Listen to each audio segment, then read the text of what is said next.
Welcome to another video. ये है invincible का कंटिन्यूएशन यानी कि इनविंसिबल का एपिसोड 3। तो बढ़ते हैं कहानी में आगे इनविंसिबल के। तो अब तक हमने देखा कि गार्जियन ऑफ ग्लोब ख़त्म हो चुकी है, मतलब जो मारे गए हैं, और उनका शोक सभा शुरू होता है जहाँ पे स्पीच देता है ओमनी मैन कि वो चले गए लेकिन उनकी यादें हमेशा हमेशा हमारे साथ रहेंगी। और फिर इस सब तामझाम के बाद प्राइवेटली उनकी लाशों को दफनाया जाता है, जो थोड़ा सा दुखी करने वाला ज़रूर होता है क्योंकि उनके काफ़ी सारे फैमिली मेम्बर्स और दोस्त वगैरह अब बिछड़ चुके हैं उनसे, और साथ ही साथ पूरी दुनिया के ऊपर से उनके गार्जियन का हाथ उठ चुका है और जिसने भी ये किया है वो नहीं बचेगा। इसकी पड़ताल की जाएगी, जैसा कि यहाँ पर डीमन डिटेक्टिव का कहना है जो लगा हुआ है इन्वेस्टिगेशन में इसके। और साथ ही साथ यहाँ पर रोबोट को एक नया मिशन असाइन होता है, जो क्या है हम आगे जान पाएंगे। अब इस सब के अलावा सब अपने अपने काम में लग जाते हैं, जहाँ पर एम्बर पहुँचते हैं अपने बेस में और देखती है कि उसका बॉयफ्रेंड उसको चीट कर रहा है 3 एक जैसे दिखने वाली लड़की, मतलब डुप्लीकेट के साथ, जो कि अपने डुप्लीकेट बना सकती है। और यहाँ पे शायद ये लोग थ्राइसम फोरसम गैंग बैंग कर रहे होंगे, जो कि अलग अलग स्वाद ले सकते हैं इसके साथ। बट एनीवेज यहाँ पे ब्रेकअप शायद हो चुका है इनिशियली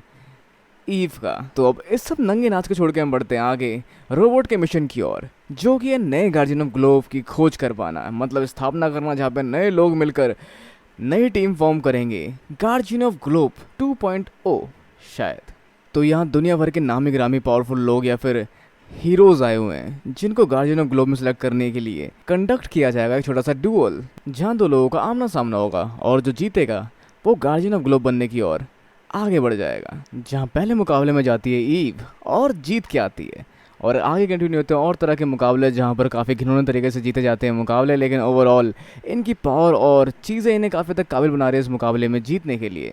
तो यहाँ बहुत सारे लोग होते हैं जिनमें से कुछ लोगों को आगे बुलाया जाता है, जिस बीच मॉन्स्टर गर्ल भी होती है और साथ में ये बड़ बोला भी होता है जो काफ़ी ज़्यादा बोलने लगता है, लेकिन उसे मॉन्स्टर गर्ल अपनी शक्तियों का मज़ा सिखाती है और वो बन जाती है एक मॉन्स्टर, मतलब हल्क प्लस गॉब्लिन टाइप कुछ, जहाँ पे वो एक मॉन्स्टर बन के सामने आती है और पीटना शुरू कर देती है इसको, जहाँ ऑलमोस्ट और हर तरह से ओवर पावर्ड लगती है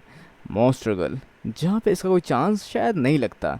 पर इनविंसिबल इस चीज़ को रोकता है क्योंकि ये शायद कुछ ज़्यादा हो रहा है, क्योंकि एक हीरो कभी आउटरेज होकर ऐसी हरकत नहीं करना चाहिए। पर वो इनविंसिबल की नहीं सुनती, जहाँ ज़बरदस्ती उसको रोकना पड़ता है।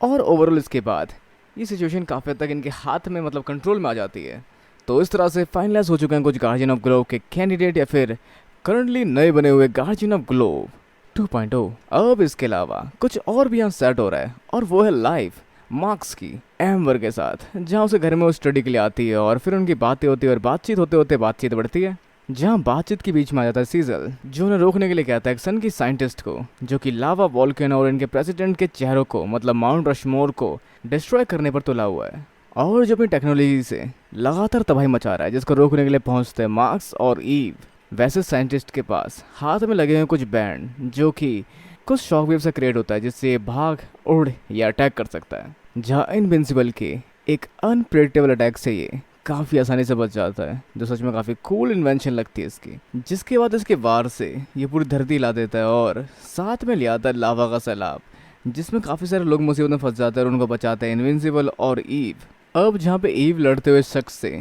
उसके इस गैजेट को ख़राब कर देती है, जहाँ पर वो गिर जाता है लावा के अंदर, मतलब कह सकते हैं कि ये उसको हरा देती है। लेकिन उसके बाद ये गिर जाता है, जहाँ पे एक हीरो का काम होता है अपने दुश्मनों को भी बचाना, जहाँ पे ये लोग उसको बचाने पहुँच जाते हैं। जहाँ वो एक और बार गिर जाता है, जहाँ उसको बचाने पहुँचता है इनविंसिबल, लेकिन वो बचना नहीं चाहता, मतलब ऑलमोस्ट गिरते हुए भी वो इस लावा को दोबारा एक्टिव कर देता है। और फिर मार्क्स पहुँचता है वापस अपने घर में उस काम को पूरा करने के लिए जिसको वो अधूरा छोड़ कर गया था, जहाँ वो थोड़ी सी नाराज़ है लेकिन वो मान जाती है। अब इसके अलावा यहाँ पर ओमनी मैन ने एक बड़े से विलगैक्स को, मतलब एक बड़े से ऑक्टोपस वाले मॉन्स्टर को मारा है, जहाँ पर इसके बाद उसके एक हिस्से को घर लेकर आता है पकाने के लिए, जो शायद एक अच्छा आइडिया नहीं है। अब इसके अलावा ईव का एक्स बॉयफ्रेंड या फिर शायद अभी करंट वाले बॉयफ्रेंड उसको मनाने की कोशिश करता है, जहाँ पर वो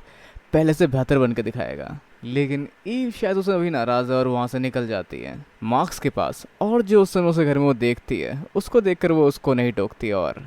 अपना काम करने आगे बढ़ जाती है। अब इसके बाद हम बढ़ते हैं आगे उस जेल में जहाँ पर हाईटेक विलन्स को रखा जाता है, जहाँ उन्हें खाना दिया जा रहा है, लेकिन गलती से एक सिक्योरिटी फीचर में कुछ एरर आता है और वो गेट का दरवाज़ा थोड़ा खुला रह जाता है, जहाँ से वो उसकी हेल्प से पूरा गेट खुलवा कर बाहर निकल जाता है। और ये वही दो नील की दुकान थे जो कि पहले एपिसोड में देखे गए थे शुरुआत में, तो ये वहाँ से भाग रहे हैं और इनको रोकने के लिए सिक्योरिटी आते हैं, लेकिन वो उसको चकमा देते हुए भी वहाँ से बच बचा के निकल जाते हैं, बिल्कुल कैप्टन अमेरिका स्टाइल में। अब मुझे ऐसा लगता है कि कोई उनकी मदद कर रहा है, क्योंकि यहाँ कुछ अलग तो हुआ कि सारी चीज़ें उनके लिए काफ़ी इजी हो गई। पर एट द एंड उन्हें मिलता है एक ट्रैप, जिससे बचने के लिए वो उनमें से एक बंदा अपने एक दूसरे साथी का इस्तेमाल करता है, जो आपस में सेम ही होते हैं, मतलब दोनों सेम ही हैं, दोनों भाई नहीं हैं, दोनों क्लोन्स हैं, जिनमें से किसी एक ने एक को बनाया, लेकिन कोई ये नहीं मानता कि वो नकली है, मतलब किसने किसी को बनाया वो कोई नहीं जानता। तो वो जीत पा लेते उस मशीन में किसी एक ही जान के नुकसान के बदले में, और इन्हें मिल चुकी है आज़ादी, जहाँ पे ये दोबारा क्रिएट कर सकता है अपने क्लोन को वेरी इजली। और इसको आज़ाद कराने के पीछे हाथ था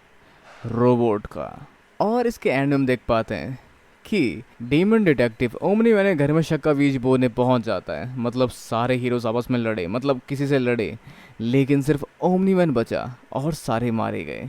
क्या रीज़न हो सकता है, और वो कौन हो सकता है जो इतनी बुरी तरह से पीट के जख्मी कर देता है ओमनी मैन को, लेकिन उसको मारता नहीं है, और उन पे हमला करने वाले की लाश भी नहीं मिलती। तो कौन हो सकता है ये? क्या कोई ओमनी मैन को फंसा रहा है,